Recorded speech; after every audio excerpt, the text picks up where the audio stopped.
तो बच्चों आज का पहला टॉपिक रहेगा गॉसियस लॉ।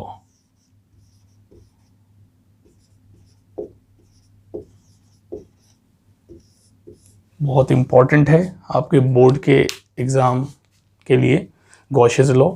इसमें से हर साल कोई ना कोई क्वेश्चन बनता है, लगभग ऑलमोस्ट हर साल इसमें से कोई ना कोई क्वेश्चन बनता है। ठीक है, इसमें से न्यूमेरिकल आ सकता है, इसकी थ्योरम लिखने को आ सकती है, इसकी एप्लीकेशन आ सकती है, इसके ऊपर बेस्ड कोई ना कोई क्वेश्चन एग्जाम में आ सकता है। बहुत इंपॉर्टेंट टॉपिक है गॉसियस लॉ। तो आज हम पढ़ेंगे गॉसियस लॉ। देखो गॉसियस लॉ है क्या। गॉसियस लॉ एक्चुअली एक ऐसा लॉ है जिसकी हेल्प से हम इलेक्ट्रिक फील्ड निकालेंगे डिफरेंट टाइप की चार्ज्ड बॉडीज़ के लिए। डिफरेंट चार्ज्ड बॉडीज़ के लिए हम क्या निकालेंगे, गॉसियस लॉ से इलेक्ट्रिक फील्ड निकालेंगे।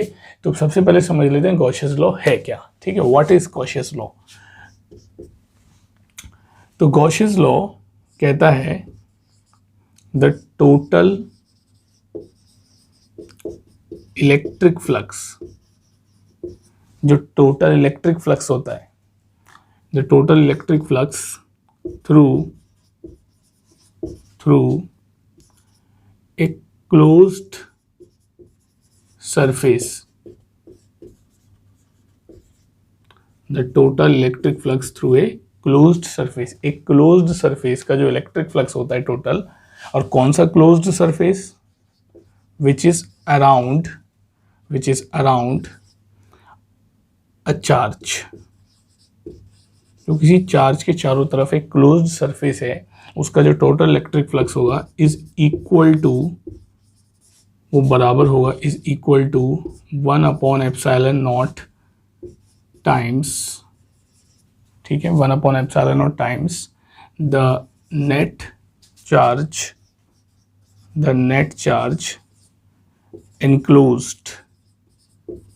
enclosed by closed surface. ठीक है, तो ये है हमारा गॉसियस लॉ का, या गॉसियस थ्योरम भी बोलते हैं इसको, गॉसियस थ्योरम का स्टेटमेंट।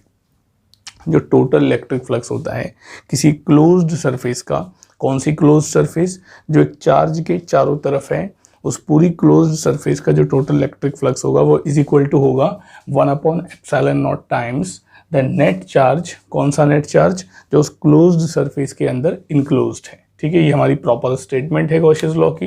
इसका मतलब मैंने आपको ये बताया कि जैसे मान लिया हमारे पास एक चार्ज है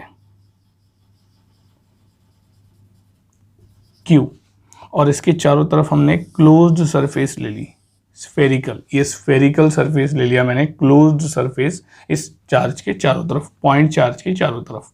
ठीक है, क्या है ये, क्लोज्ड सरफेस।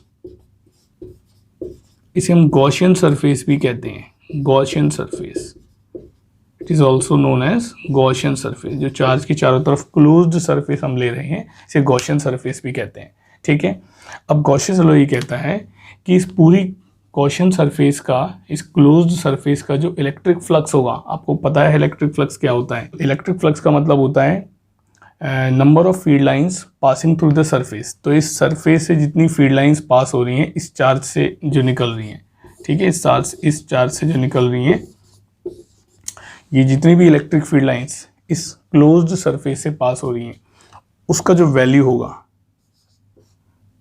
जो टोटल इलेक्ट्रिक फ्लक्स होगा, इस पूरी क्लोज्ड सरफेस का जो इलेक्ट्रिक फ्लक्स होगा वो इज इक्वल टू होगा 1/ε0 टाइम्स द नेट चार्ज, वो चार्ज जो सरफेस के अंदर है। मान लो यहाँ पे एक चार्ज रखा हुआ है स्मॉल q, तो ये वाला चार्ज हमें नहीं लेना है, हमें वो चार्ज लेना है जो सरफेस के अंदर है। तो ये है हमारी स्टेटमेंट गॉसियस लॉ की। समझ में आया गॉसियस लॉ क्या कहता है। ठीक है, बहुत बढ़िया। अब इसमें एक नोट करने वाला पॉइंट है गॉसियस लॉ में,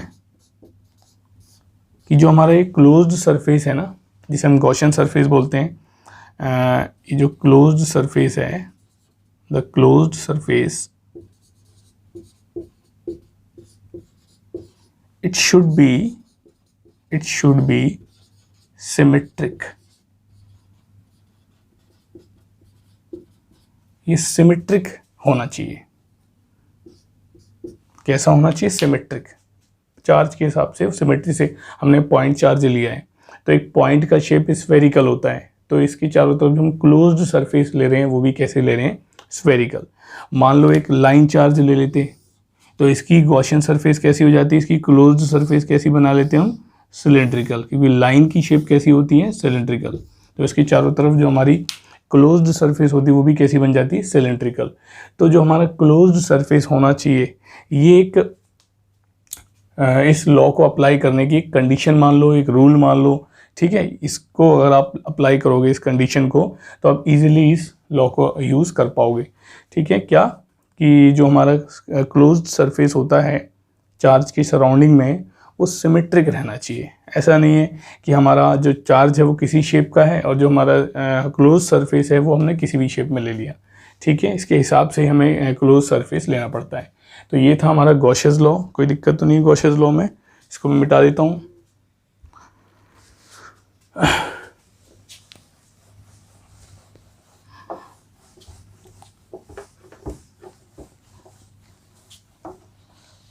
अच्छा, अब इसकी एप्लीकेशंस।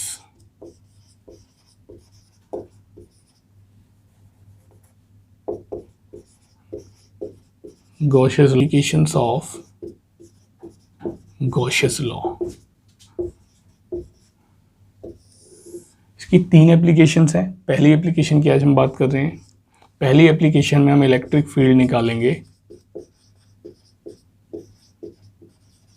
इसमें हम इलेक्ट्रिक फील्ड निकालेंगे due to a charged linear wire. एक चार्ज्ड लीनियर वायर है, उसके चारों तरफ हम इलेक्ट्रिक फील्ड निकालेंगे। किसका यूज़ करके, हम गॉसियस लॉ का यूज़ करके ये चीज़ करेंगे, ठीक है। तो जैसे मान लो हमने ये एक चार्ज्ड वायर ले ली, इस पे पॉजिटिव चार्ज है, ठीक है। अब मुझे मान लो इस वायर से इस पॉइंट पर, ये कितना दूर है, ये मान लो r डिस्टेंस पर है, तो इस पॉइंट पे मुझे इस वायर का इलेक्ट्रिक फील्ड निकालना है। तो अब गॉसियस लॉ की हेल्प से निकालना है, तो हमें इस वायर के चारों तरफ क्या लेना पड़ेगा, एक क्लोज्ड सरफेस लेना पड़ेगा। अब क्योंकि हमारी जो वायर की शेप है वो कैसी है, लीनियर है, और लीनियर वायर के चारों तरफ जो क्लोज्ड सरफेस बनेगी वो कैसी बनेगी, सिलेंड्रिकल। तो ये हमारी क्लोज्ड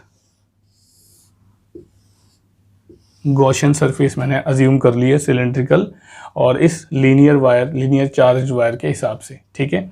अब हमें इस पॉइंट पर जो कि r डिस्टेंस पर है, इस वायर का इलेक्ट्रिक फील्ड निकालना है, जिसमें हम क्या अप्लाई करेंगे, गॉसियस लॉ या गॉसियस थ्योरम। कोई डाउट तो नहीं है, चलो जी बहुत बढ़िया।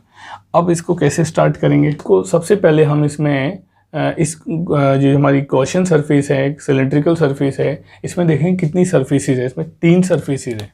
इसको 3 सरफेस में हम डिस्ट्रीब्यूट करेंगे। जैसे पहली सरफेस ये सर्कुलर, दूसरी सरफेस ये जो सिलेंडर की कर्व्ड सरफेस है, और तीसरी सरफेस ये जो इस साइड वाली, राइट साइड वाली सर्कुलर है। इन तीनों सरफेस के हिसाब से मैंने लिया। अब मुझे बताना है इस पहली सरफेस का जो एरिया वेक्टर का डायरेक्शन क्या होगा। सबको पता है एरिया वेक्टर का डायरेक्शन सरफेस के परपेंडिकुलर होता है। तो पहली सरफेस का एरिया वेक्टर का डायरेक्शन इस साइड में होगा, ठीक है, आउटवर्ड परपेंडिकुलर।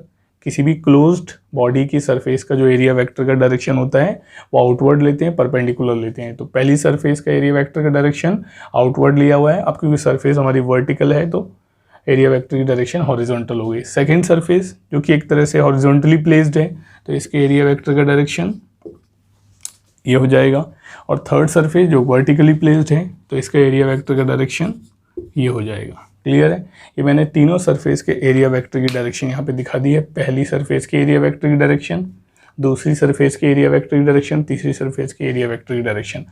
अब इसमें इलेक्ट्रिक फील्ड की डायरेक्शन और दिखाते हैं। इलेक्ट्रिक फील्ड की डायरेक्शन हम जानते हैं जो चार्ज का डिस्ट्रीब्यूशन होता है उसके परपेंडिकुलर लेते हैं, ठीक है। चार्ज आपका हॉरिजॉन्टली डिस्ट्रीब्यूटेड है, तो इस पर जो इलेक्ट्रिक फील्ड की डायरेक्शन हमारी हो जाएगी वो या तो हम इस डायरेक्शन में ले सकते हैं या तो हम इस डायरेक्शन में ले सकते हैं, ठीक है, वर्टिकली अपवर्ड या वर्टिकली डाउनवर्ड।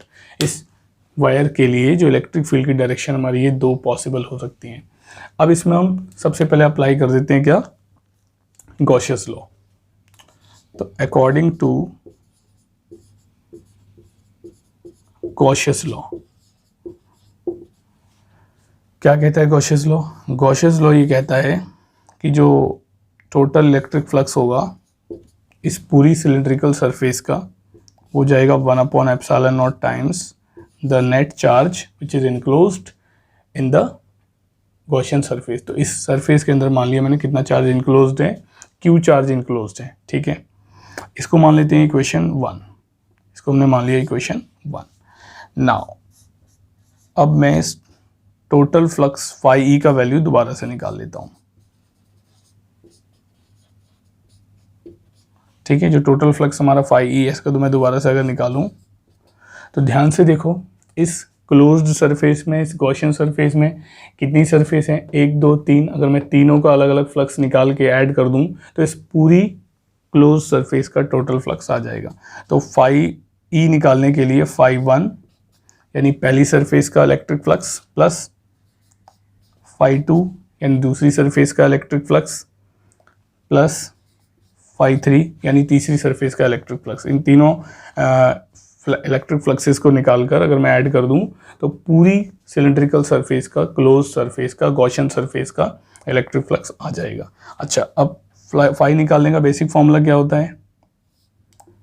फाई निकालने का बेसिक फॉर्मूला होता है ई ए कॉस थीटा, ठीक है। अगर मैं फाई 1 को देखूं तो ध्यान से देखो, फाई 1 के लिए इलेक्ट्रिक फील्ड हर सरफेस के लिए कितना है? ई।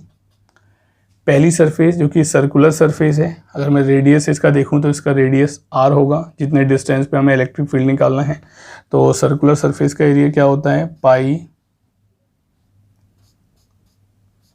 Are square cos theta. अब थीटा कितना होगा? पहली सरफेस में इलेक्ट्रिक फील्ड की डायरेक्शन ये है, एरिया वेक्टर की डायरेक्शन ये है, तो थीटा हो जाएगा 90 डिग्री। ऐसे ही फाई 2 के लिए बात करें तो फॉर्मूला यही लगेगा, इलेक्ट्रिक फील्ड सेम है ई, एरिया जो सेकंड सरफेस है, कर्व्ड सरफेस, सिलेंडर का कर्व्ड सरफेस एरिया क्या होता है?